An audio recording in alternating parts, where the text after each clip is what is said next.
Welcome to CSS Breakdown, book by book, Season 07, Episode 07. Today we're diving into Chapter 7 of Atkinson and Hilgard's Introduction to Psychology 15th edition, and we're asking a pretty big question. How does experience fundamentally reshape who we are?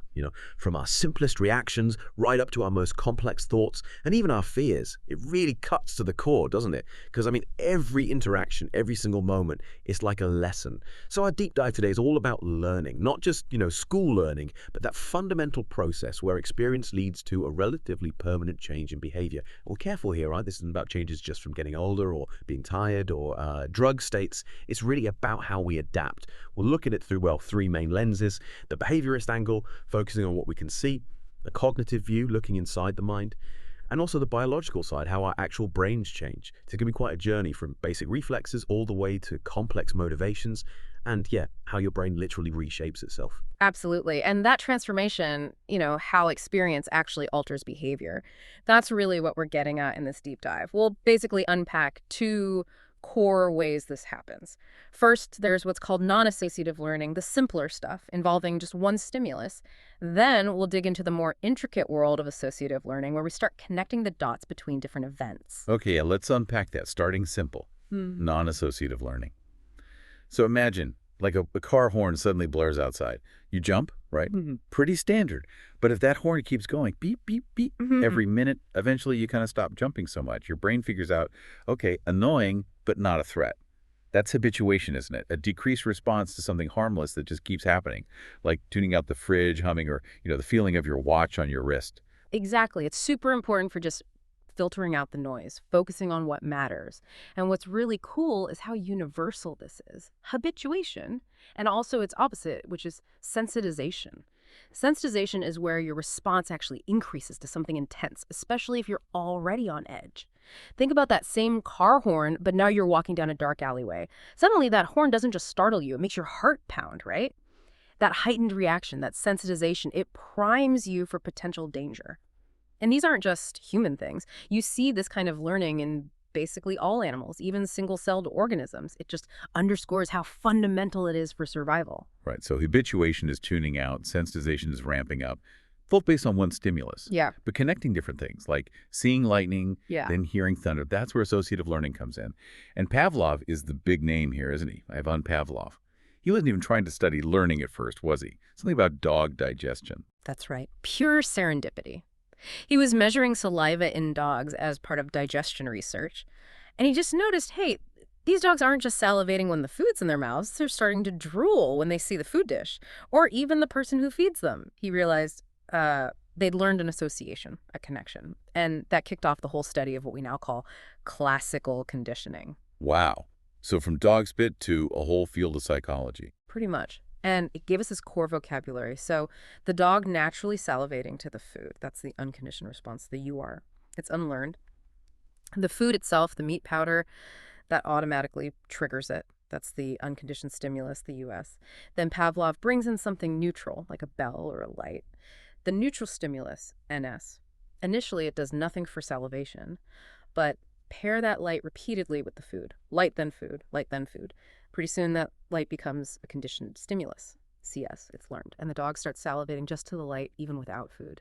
That learned response is the conditioned response, or CR. And often that CR is sort of anticipatory, the body's getting ready for what it expects is coming. Okay, that makes sense. US, UR, CS, CR. Yeah.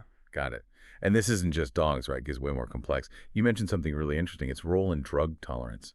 How does that work? Yeah, this is fascinating. We all know tolerance means needing more drug for the same effect.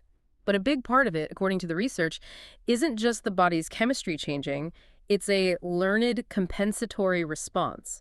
So say caffeine raises your blood pressure. Your body naturally tries to counteract that, bring it back down. That's the unconditioned response to the drug.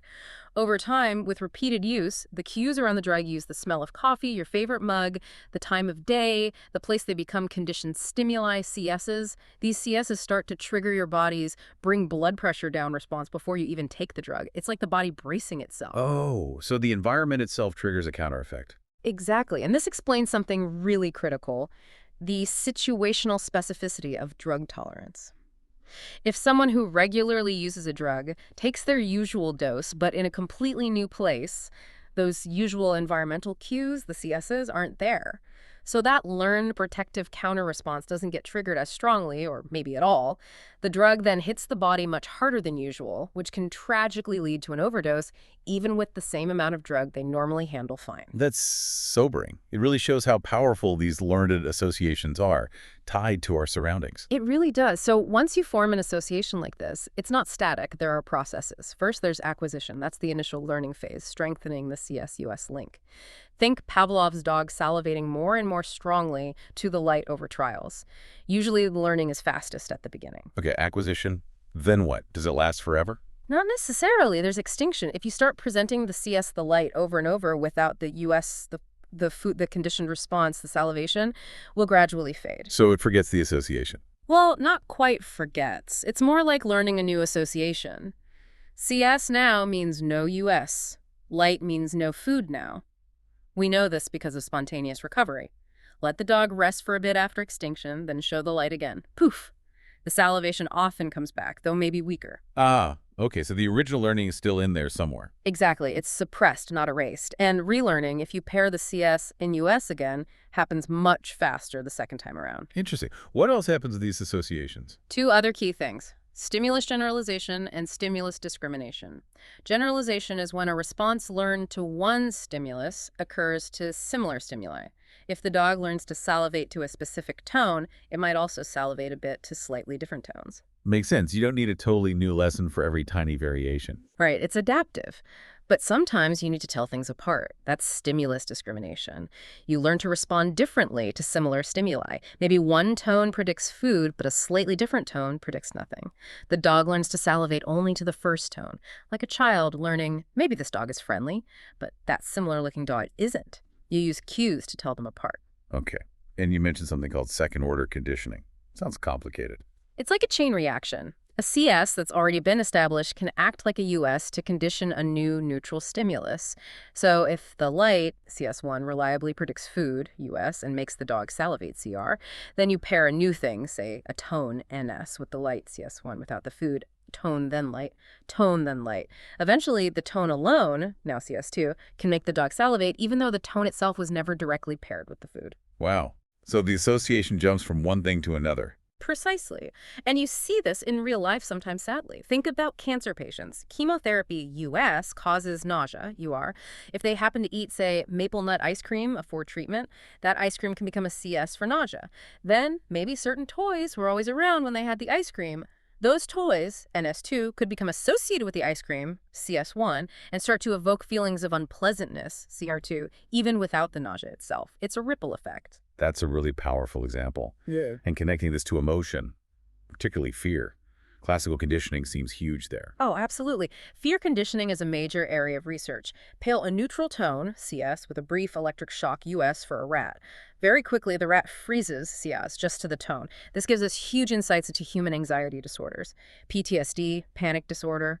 Often a previously neutral situation or cue becomes a CS, triggering intense fear because of a past traumatic association. US. And predictability is key here, isn't it? Knowing when something bad might happen. Hugely important. The CS acts like a warning signal, a danger signal. Its absence signals safety. Think about going to the dentist. If the dentist always warns you, okay, this might pinch a little, you might feel anxious then, but you can relax afterwards. But if the pain is unpredictable, coming without warning, that creates constant anxiety because there's no reliable safety signal. Unpredictable negative events are much harder to cope with. Which leads to a question. Did Pavlov have the whole story? Just things happening close together in time? Yeah, that was the early idea, temporal contiguity. It just needed the CS and US to be close together. But later research, especially by Rescorla, showed it's more about contingency. The CS needs to be a reliable predictor of the US. He did these clever experiments with rats. Even if a tone and shock happen close together the same number of times for two groups, only the group where the tone reliably predicted the shock, meaning the shock was much more likely after the tone than at other times, only that group developed strong fear conditioning. So the brain isn't just making connections based on timing.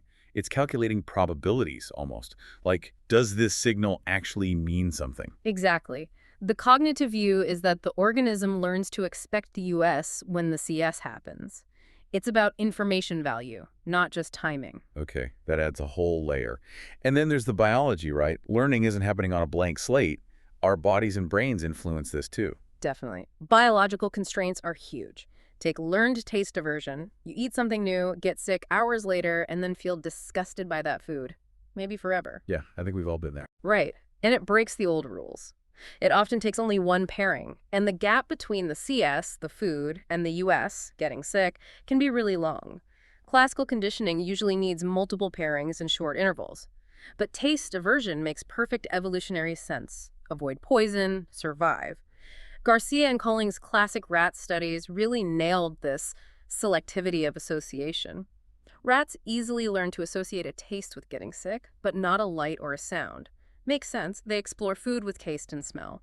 Conversely, they easily associate a light or sound with getting a shock, an external danger, but not a taste. So what works as a signal depends on the type of danger and the animal's biology. Exactly. And it's different for other species. Birds rely heavily on vision for food, so they tend to associate the visual appearance of food with getting sick, not the taste.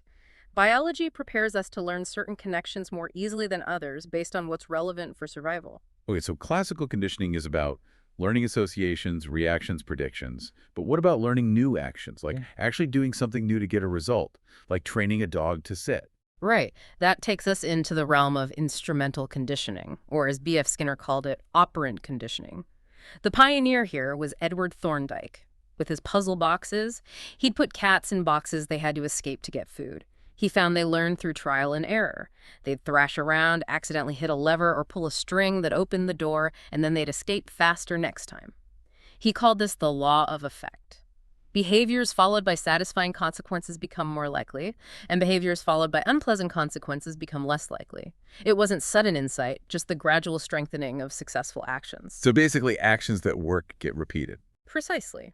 And Skinner refined this with his operant chamber, the Skinner box, which allowed precise control and measurement. In instrumental conditioning, we look at how consequences shape voluntary behavior.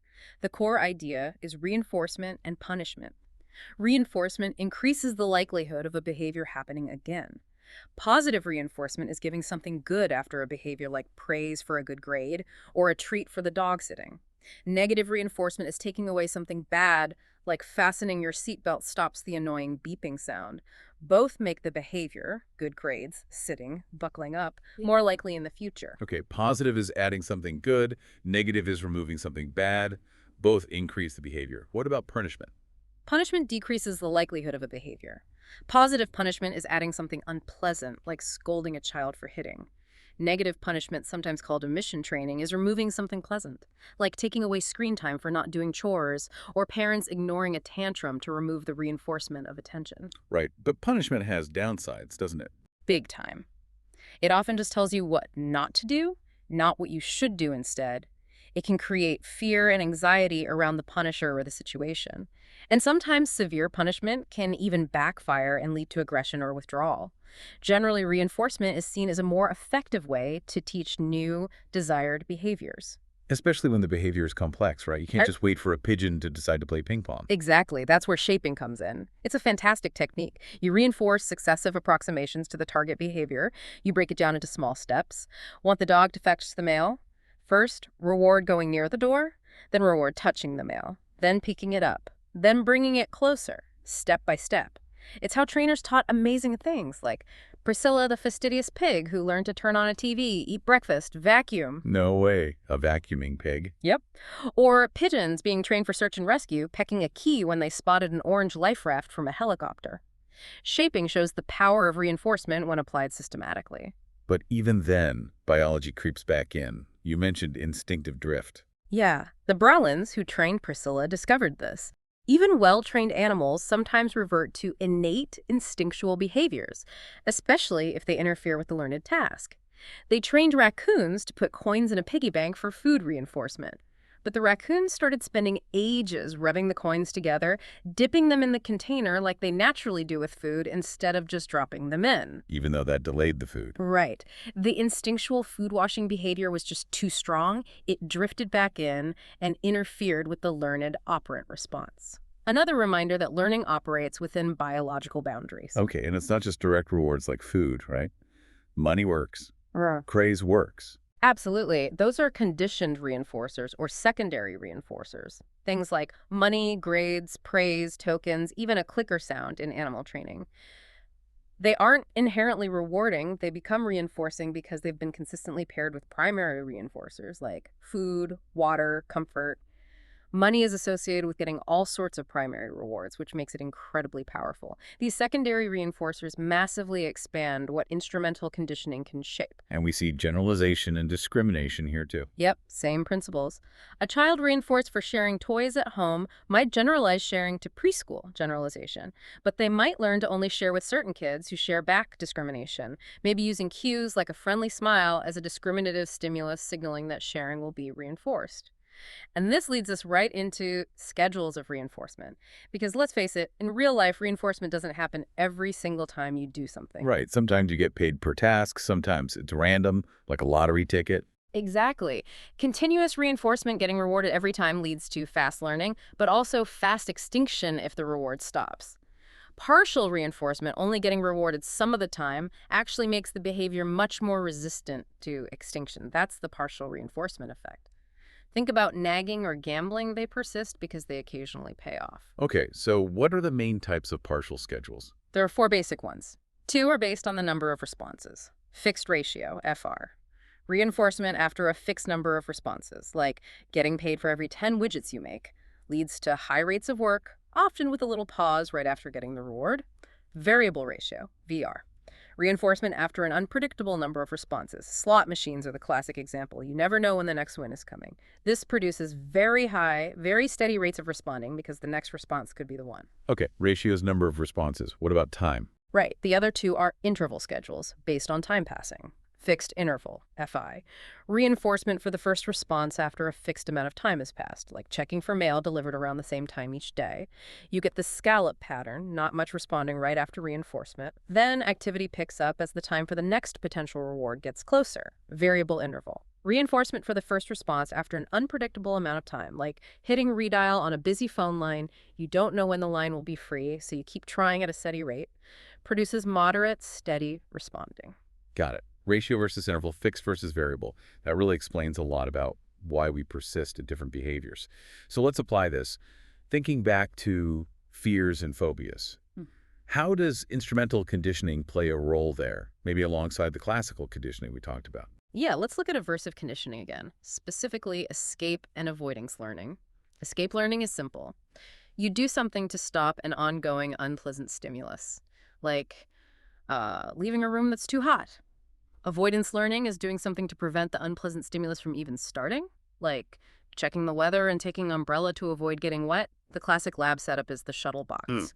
A light comes on, warning signal CS. Then a shock occurs, US, on one side of the box. The rat learns to jump the barrier to the other side when the light comes on, thus avoiding the shock. Okay, they learn to avoid the shock. But why are these avoidance behaviors, like in phobias, so incredibly hard to get rid of?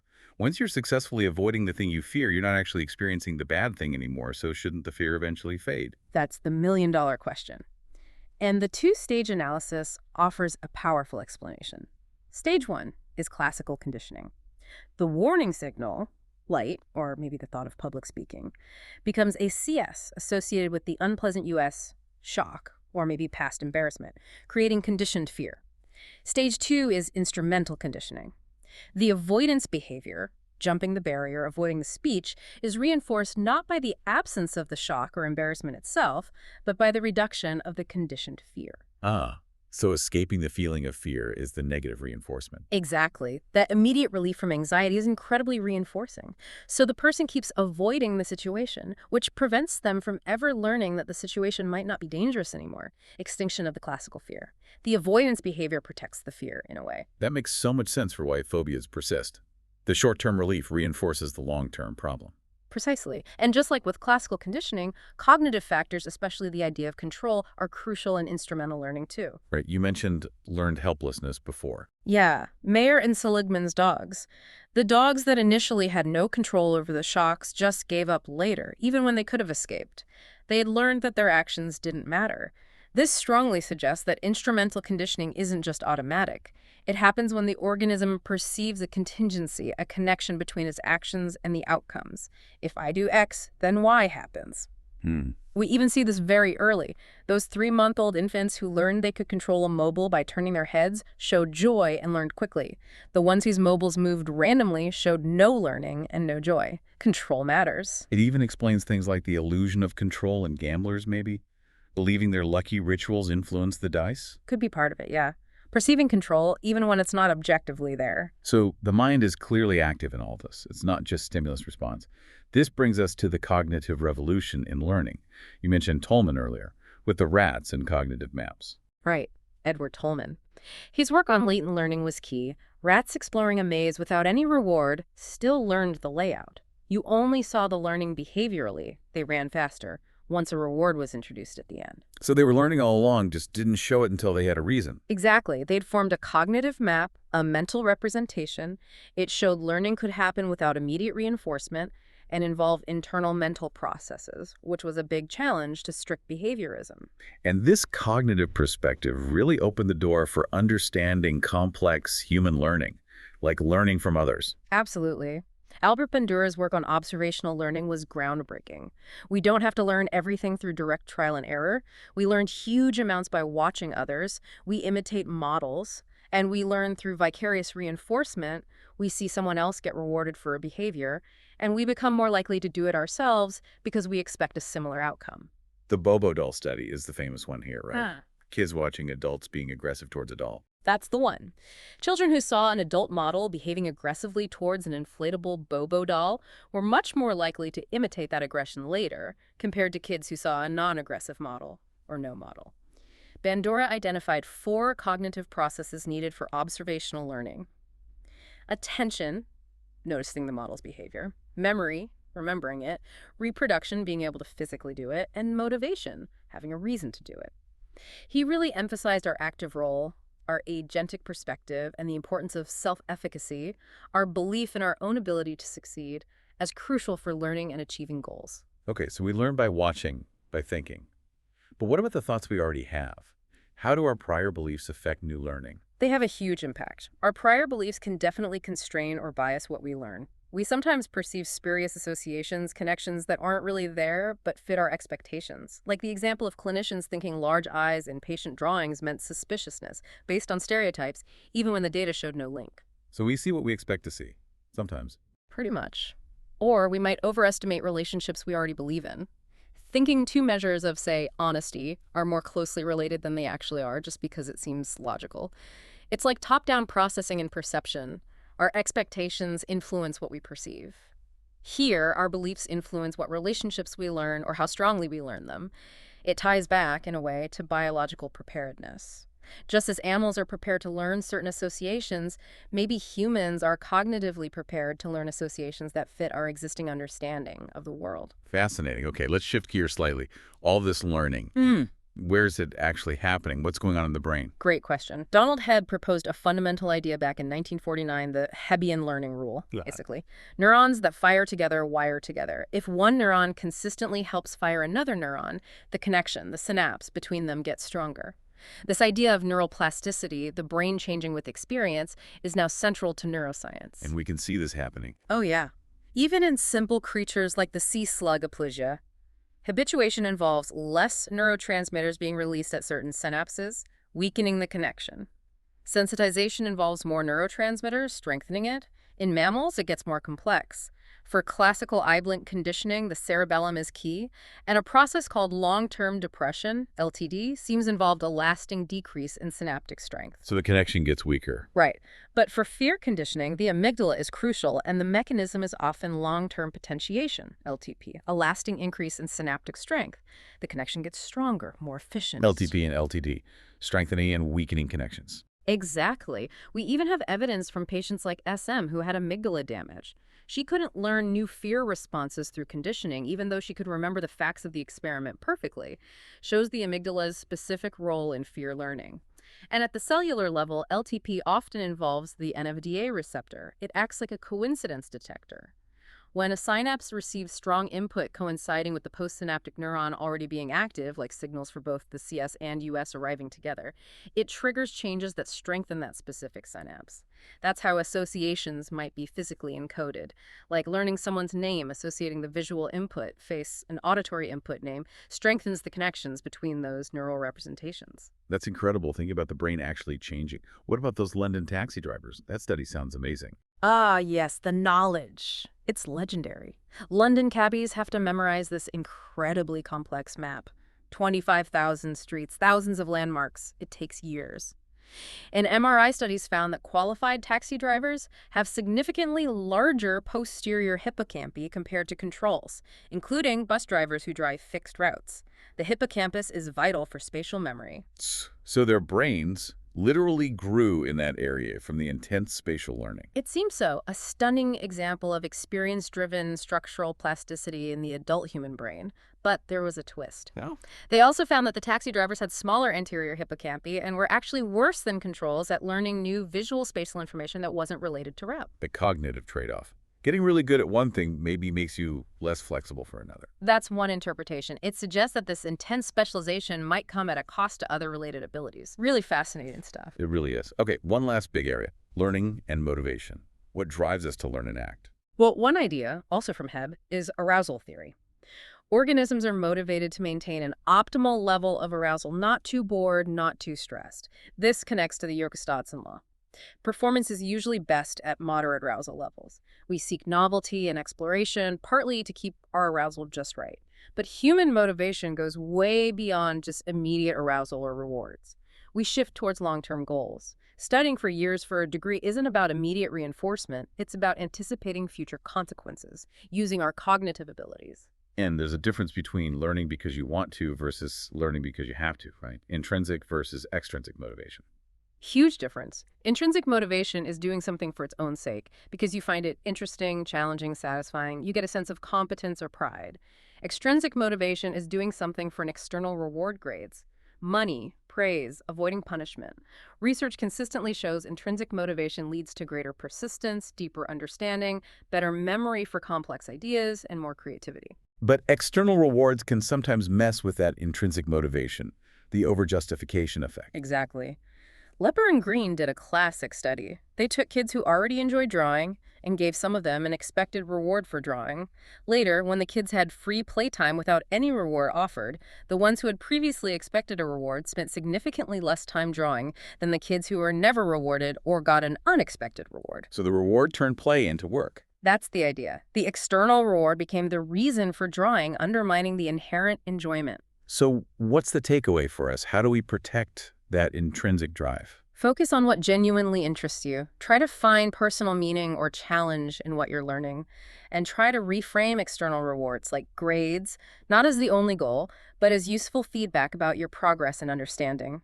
Fostering that sense of autonomy, competence, and relatedness can really boost intrinsic motivation and ultimately learning. That's really practical advice. Okay, this feels like a good point to transition to our Seeing Both Sides segment. We've seen how powerful learning is, but especially in the social world. How much is just complex learning, and how much might be more innate, more like instinct? What are the bases of social learning? It's a fascinating debate. On one side, researchers like Juan Carlos Gomez argue that simple associative learning just can't explain some key aspect of human social learning.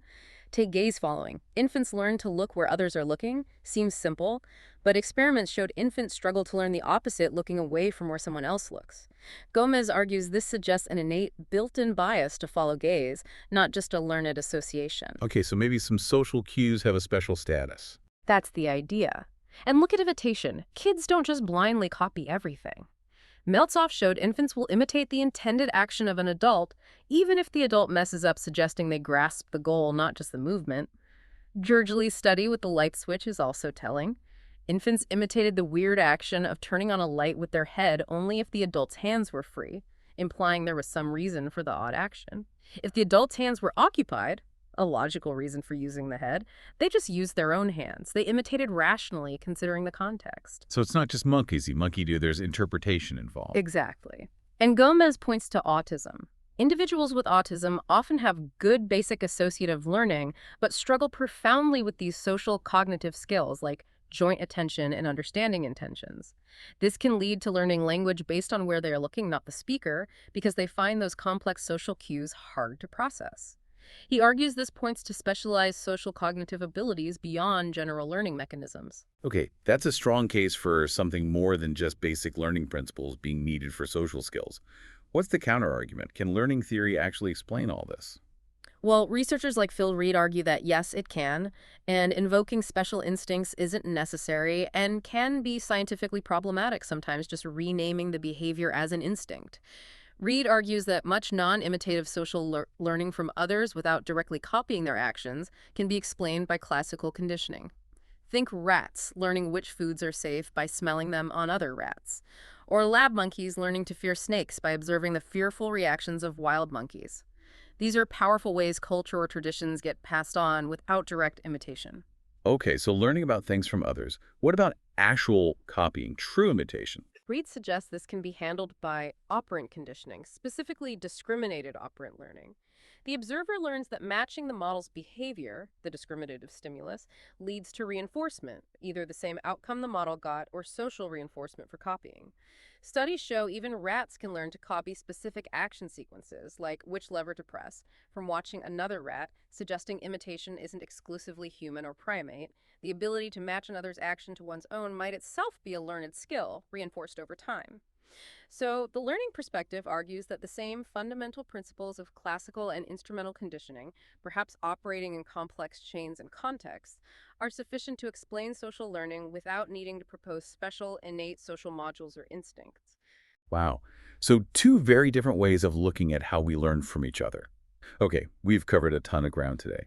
We went from the simplest tweaks like habituation, through Pavlov's bells and Skinner's boxes, into the cognitive aspects like expectation and control, saw how the brain physically changes with LTP and taxi drivers, and even debated whether social learning needs its own special explanation. It's incredibly clear just how profoundly experience shapes us, right down to our synapses. It really is. And that constant shaping, that interplay between our experiences, our biology, our thoughts, it leads to a really interesting final question for you to think about. Given how powerfully all these factors, our conditioning history, our biology, even our expectations, shape what and how we learn, how much of what you perceive as just objective reality, your fears, your likes, your ambitions, how much of that is actually your unique, deeply personal, conditioned interpretation of the world around you? That is definitely something to chew on. A powerful reminder of how much our past experiences construct our present reality. Thank you so much for joining us on this fascinating deep dive into learning. Keep questioning, keep learning, and keep exploring how your own experiences shape you.